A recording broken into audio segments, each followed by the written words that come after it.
Assalamualaikum warahmatullahi wabarakatuh. Shalom, Om Swastiastu, Namo Buddhaya, Salam Kebajikan, Salam Guru Penggerak. Perkenalkan, saya Fitri Utami dari SMA Negeri 2 Brebes, merupakan calon guru penggerak Angkatan 9, akan menjelaskan koneksi antar materi kesimpulan dan refleksi modul 1.1 mengenai pemikiran-pemikiran Ki Hajar Dewantara. Siapa yang tidak mengenal Ki Hajar Dewantara, Bapak Pendidikan Nasional Indonesia, pendiri perguruan taman siswa, suatu lembaga pendidikan yang memberikan kesempatan bagi para pribumi untuk bisa memperoleh hak pendidikan seperti halnya para priayi maupun Belanda. Pada tahun 1959, atas jasa-jasanya dalam mengembangkan pendidikan di Indonesia, Ki Hajar Dewantara dianugerahi gelar sebagai Bapak Pendidikan Nasional oleh Presiden Soekarno. Tanggal kelahirannya sekarang diperingati di Indonesia sebagai Hari Pendidikan Nasional Indonesia. Siapa yang tidak mengenal semboyan Ki Hajar Dewantara? Semboyan Ki Hajar Dewantara yaitu Ing Ngarsa Sung Tulodo, Ing Madya Mangunkarso, Tuturi Handayani. Apa saja sih makna dari ketiga semboyan tersebut? Yang pertama, Ing Ngarsa Sung Tulodo, yang artinya di depan memberikan teladan, contoh, atau panutan. Menjadi teladan maknanya adalah pemberi teladan yang senantiasa sadar dan berkesinambungan pikiran, perkataan, dan perbuatannya. Sebagai seorang pendidik yang senantiasa berkomunikasi dengan murid, tentunya pendidik harus menjadi tauladan, menjadi panutan yang pikirannya, perkataannya, dan perbuatannya itu menjadi baik dan dipercaya oleh semua murid. Semboyan yang kedua yaitu Ing Madya Mangunkarso, yang artinya di tengah membangun kemauan, menjadi pelopor atau pemrakarsa mencetuskan ide-ide kepada muridnya. Seorang pendidik yang berada di tengah murid tentunya harus membimbing dan membangun kemauan peserta didik atau murid untuk senantiasa belajar, mencetuskan ide-ide yang mereka bisa kuasai atau mereka lahirkan dalam pikirannya. Dan yang ketiga yaitu Tuturi Handayani, yang artinya di belakang memberikan dorongan, menjadi pendorong, memberi arahan dan motivasi. Guru senantiasa menjadi motivator dan pendorong agar peserta didik atau murid senantiasa lebih aktif dan lebih baik. Tidak hanya sebagai pembimbing, juga guru berperan sebagai pendorong untuk memotivasi murid secara terus-menerus mengembangkan apa yang mereka dapat lakukan. Karena apa? Pendidik hakikatnya yaitu menuntun. Menurut Ki Hajar Dewantara, pendidik diumpamakan sebagai seorang petani. Petani hanya dapat menuntun tumbuh kembang tanaman.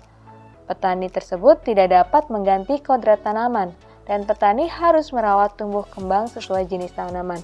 Seperti contoh, seorang petani yang memiliki benih jagung, menanam benih jagung tersebut, menyiraminya, memberi pupuk, tentunya akan menghasilkan buah jagung kembali, bukan menghasilkan buah yang lain. Seperti itulah hakikat sebagai seorang pendidik yang bisa menuntun seorang murid untuk mendapatkan apa yang sesuai dengan kodratnya. Lantas, apa sih perubahan yang harus dilakukan guru zaman now sesuai dengan pembelajaran Ki Hajar Dewantara? Ya, yang pertama yaitu pembelajaran berpusat pada murid. Murid diberikan kesempatan untuk berbicara, untuk mengungkapkan, untuk berperan aktif dalam pembelajaran. Dengan pembelajaran berpusat pada murid, tentunya guru harus bisa mengembangkan pembelajaran yang inovatif dan menarik dengan berbagai media pembelajaran serta berbasis TIPEK atau teknologi. Kemudian yang ketiga, dengan pembelajaran ini tentunya ada komunikasi antara guru dengan murid, sehingga akan terciptanya pemahaman karakter peserta didik. Mana yang menyukai menulis, mana yang menyukai membaca, mana yang menyukai mendengarkan, dan mana yang menyukai mengekspresikan diri.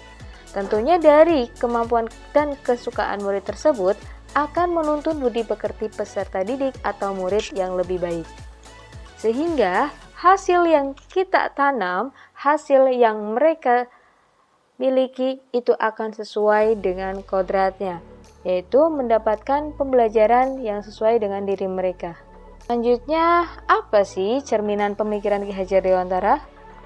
Dengan hal-hal tersebut, tentunya seorang guru itu harus melakukan asesmen diagnostik awal.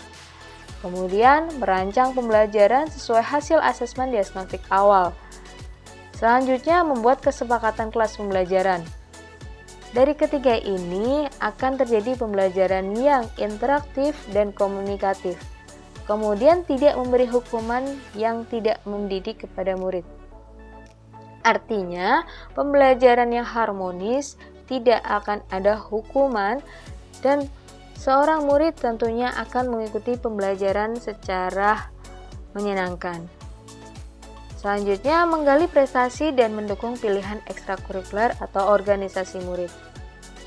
Seorang guru tidak memaksakan muridnya untuk menyukai apa yang dijelaskan oleh guru, tetapi guru harus bisa menggali apa kemampuan atau prestasi atau hal yang lebih dari murid tersebut. Tentunya dengan mengenali murid dan latar belakang, hal ini lebih baik dibandingkan dengan mengejudge murid tidak bisa atau tidak bisa berkembang.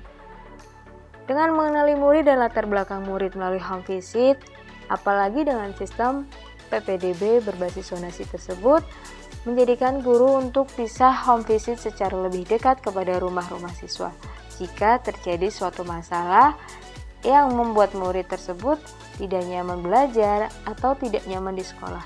Dan yang terakhir yaitu guru harus senantiasa memberikan pembelajaran yang menarik, baik itu melalui kuis, ice breaking, dan media-media pembelajaran yang interaktif.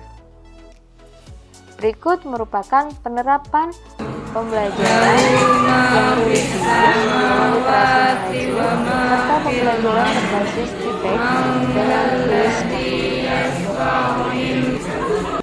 Assalamualaikum warahmatullahi wabarakatuh. Dan berikut Perkenalkan, nama saya merupakan Muhammad Rizky refleksi Nugroho dari kelas dari 10. salah satu peserta didik Saya merupakan salah mengenai satu pembelajaran murid yang diajar fisika. oleh Ibu Fitra Utami. Beliau adalah guru yang mengajar di mata pelajaran fisika.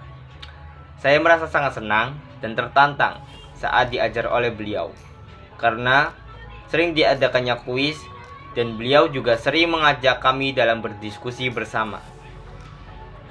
Beliau juga merupakan guru yang sangat memperhatikan setiap perkembangan saya dan teman-teman saya.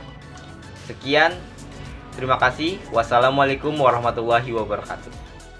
Bagi guru hebat tentunya bisa belajar untuk lebih baik dan lebih baik lagi dalam memfasilitasi murid untuk mengembangkan apa yang mereka miliki dan apa yang mereka sukai.